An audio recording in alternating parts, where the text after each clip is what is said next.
Hi, evening. Am I too loud? I hope I'm not too loud. Such a pleasure being here. And what more than, one of the authors of mine was speaking right before me.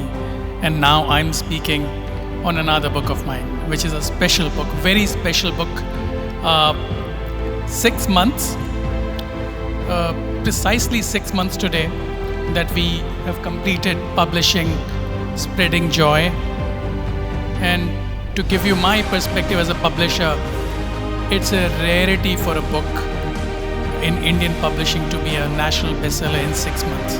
So I think it does deserve a good round of applause. And why not? When Thomas sent me the first email and I started reading the Rolls-Royce story, I was glued. I said, there is a story. And in publishing, we just follow one rule. I can't talk about others, but ours is very simple. If it's a good story, it's going to sell. And I think one copy sold is 5 people getting to know about the book. So, it's not just in terms of sales numbers that a book's impact is measured, but I think it's also in the number of people knowing about the book, talking about the book. That's what matters.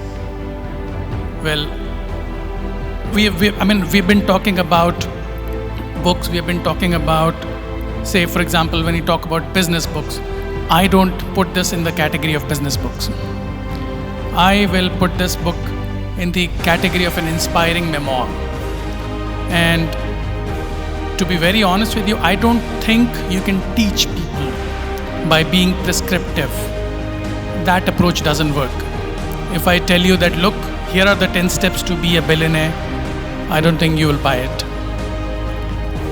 And not only a billionaire, any successful business. You need not be a billionaire, you need not have, millions in your bank account to be a good, inspiring role model for people.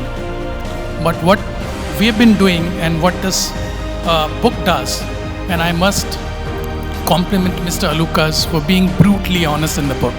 It's a rarity for authors to bring out everything in open, So I'll just recall an incident. Somebody I know was struggling with the smoking problem. So I was just having a casual chat with him, and I said, "Boss, you think you're struggling with smoking? You read this book." He said, "What's special about the book?" I said, "Just read this incident." So there's one incident in the book. I don't know how many people would know of that incident, but Mr. Alukkas used to be a chain smoker. And one fine day, something happened. I'm not going to reveal the story. I'm not going to do anything that affects the sale of my book. So that's for you to buy the copy of the book and read it. So one incident changed Mr. Alukkas' life in a way that he quit smoking in one evening. So I referred that book to somebody, and the person said, it is helpful. So that is the power of a good book. You're not telling anyone that you have to quit smoking, but you're just sharing your experience as to how it impacted things and how you changed your life. And that is what is the most beautiful thing about it. So that's my 2 cents on publishing a good story, making it see bigger, spreading joy. The message is going far and wide. I can't be happier. And this is just the beginning. In the next couple of years, fingers crossed, I would want this label to be changed from national bestseller to international bestseller. And right before leaving the podium, I'm not here to make a long speech, but just to give you my 2 cents on why books are important.